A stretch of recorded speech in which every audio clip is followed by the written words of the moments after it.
ഇപ്പം പറ. ഞാൻ പറയാം.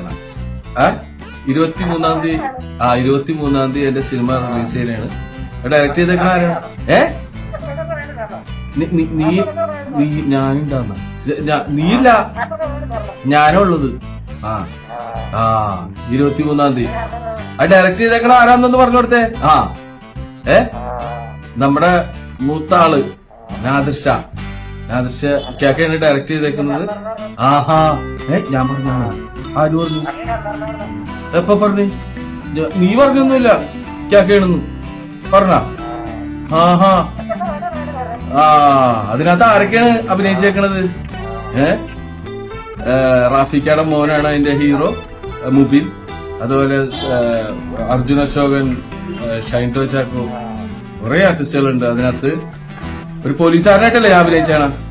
SHO രഘു ഞാൻ അഭിനയിച്ചാണ്. എങ്ങനെയാണ്? ഇപ്പം പറ. എനിക്കൊന്നറിയാൻ പാടില്ല. ഞാൻ ഇപ്പം പറഞ്ഞല്ലേ. എന്ത് പറഞ്ഞല്ലേന്ന്? അതില് SHO രഘു ആയിട്ടാണ് അഭിനയിച്ചേക്കുന്നത്. അതില് താടിയൊന്നുമില്ല. എന്നെ കണ്ടു കഴിഞ്ഞാൽ ചിലപ്പോ പിടുത്തം കിട്ടൂല. മീശയൊക്കെ വെച്ചിട്ട് വേറൊരു അപ്പിയറൻസിലാണ്. അത് ഇവരെ കാണിച്ചു കൊടുക്കേണ്ടത്. ഇവരെ കാണിച്ചു കൊടുക്കണ്ടേ?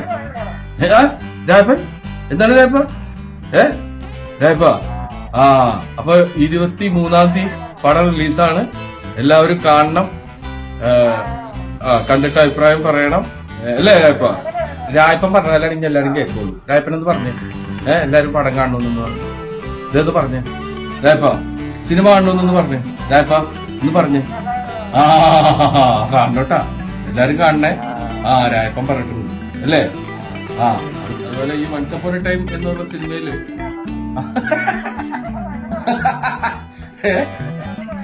രായപ്പന് ഭയങ്കര സന്തോഷത്തില്. അതിനകത്ത് ഞാനൊരു ഹിന്ദി പാട്ടും കൂടി പാടിയിട്ടുണ്ട്. അങ്ങനെ 2 സന്തോഷങ്ങളാണ്. അപ്പൊ അതിനകത്ത് നല്ലൊരു വേഷം അഭിനയിച്ചിട്ടുണ്ട്. ഒരു ഹിന്ദി പാട്ടും പാടിയിട്ടുണ്ട്. രായപ്പ അപ്പൊ എല്ലാവരോടത്തും സിനിമ കാണണമെന്ന് പറയും. എല്ലാവരോടത്തും സിനിമ കാണണം.